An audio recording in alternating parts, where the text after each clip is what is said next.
தொடர்வது கணபதி கனிபெற்ற லீலை. பழனியாண்டவன் பழனிமலையில் தண்டம் ஏந்திய கரத்துடன் கோவனாண்டியாய் இருப்பதை நாம் அனைவரும் அறிவோம். ஒரு நாள் சிவனும் பார்வதியும் கணபதி கந்தன் ஆகிய இருவருடன் சேர்ந்து இருக்கும் பொழுது நாரதர் அங்கே வந்தார். ஒரு மாதுளங்கனியை கையில் வைத்திருந்த அவர் அதை சிவனிடம் கொடுத்து, இது தேவலோக கனி, இதை யாரேனும் ஒருவர் முழுவதுமாக உண்பதே சிறப்பு.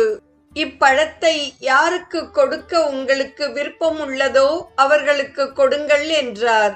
அதை பார்த்த கணபதி கந்தன் இருவரும் எனக்குத்தான் எனக்குத்தான் என்று போட்டி போட்டு வந்தனர். குழந்தைகள் இருவரிடமும் பாரபட்சம் காட்ட விரும்பாத சிவன், உங்கள் இருவருள் எவர் முதலில் உலகை வலம் வருகிறீர்களோ அவருக்கே இக்கனி கிடைக்கும் என்று ஒரு போட்டியை அறிவித்தார். உடனே கந்தன் தன் மயில் வாகனத்தில் ஏறி விற்றென்று உலகத்தை சுற்றி வந்தான். ஆனால் பெரிய வயிறு படைத்த கணபதியோ தனது மூஞ்சூறு வாகனம் மயிலளவுக்கு வேகமாய் செல்ல முடியாது என யோசித்து புத்தி சாத்துரியத்துடன் பெற்றோராகிய சிவன் பார்வதியை வலம் வந்து, உலகம் யாவையுமே உம்முள் அடக்கம் தானே என வலம் வந்து தான் வென்றுவிட்டதாகவும் கனியை தனக்கே தருமாறு கேட்டார். கணபதியின் சாத்துரியத்தை மெச்சிய சிவன் உடனே கனியை கணபதியிடம் கொடுத்து விட்டார். வலம் வந்து கனியை வாங்கிய கணபதியை வேலூர் அருகே திருவலத்தில் காணலாம்.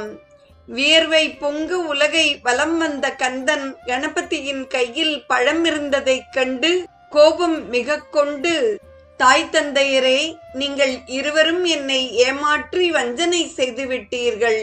என்னால் இதை பொறுத்து கொண்டிருக்க முடியாது. நான் சந்நியாசி ஆகிறேன் என்று கூறிவிட்டு திரு ஆவினன் குடிமலையில் ஏறினார். சிவனும் பார்வதியும் வந்து சமாதானம் செய்தனர்.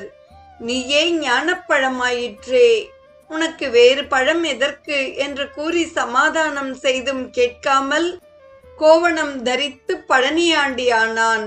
இது தலவரலாறு. காந்தத்திலும் கந்த புராணத்திலும் இவ்வரலாறு இல்லை. கணபதியை வணங்கு என்பதே கணபதி தத்துவம் ஆகிறது. அடுத்ததாக நாம்